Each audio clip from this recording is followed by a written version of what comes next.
Around the old church is one of the most cosmopolitan graveyards in Ireland. Buried here are people of many races and creeds, very many of them being men who went down to the sea in ships and found their last resting place in this quiet corner of the great island.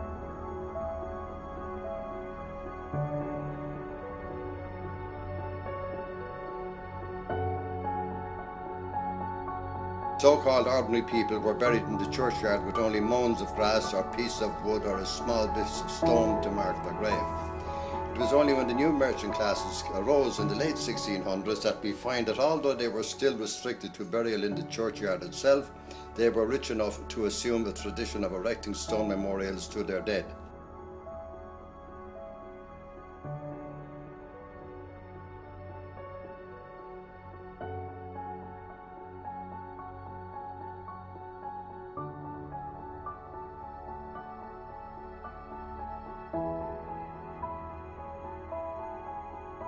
A large tomb on the south side of the church is to that of Dr. James Roach Verling, surgeon to Napoleon. And James Roach Verling was born in Cobh on the 27th of February 1787 and was the second son of John Verling and his wife Eleanor Roach from Cork. He began his medical career in Dublin, and on the 12th of December 1809 he graduated as a Doctor of Medicine at Edinburgh University at the age of 23.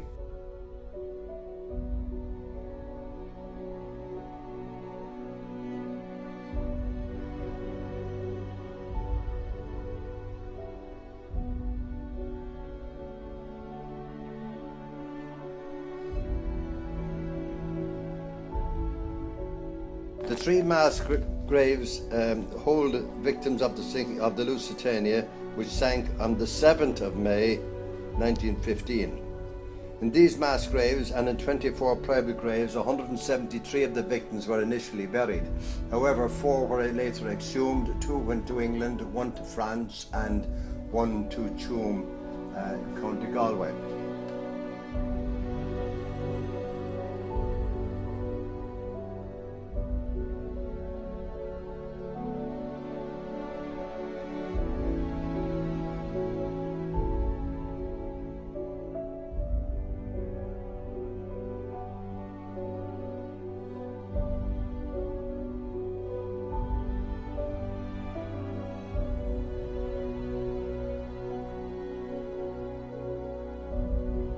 In section B, close to the Lusitania graves, is a headstone to the memory of Frederick Parslow, who died on the 4th of July 1915 when his ship, the Anglo-Californian, was attacked by a German submarine. This would have been a surface attack.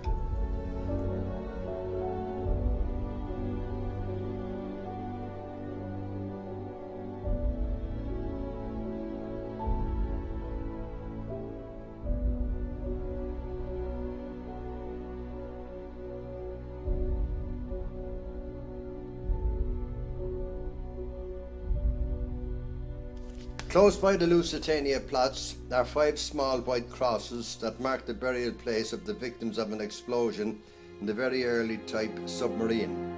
The explosion took place on board a submarine A5 while she was in the harbour on the 16th of February 1905. Came here to Cobh to show the prowess and the capabilities of the submarine.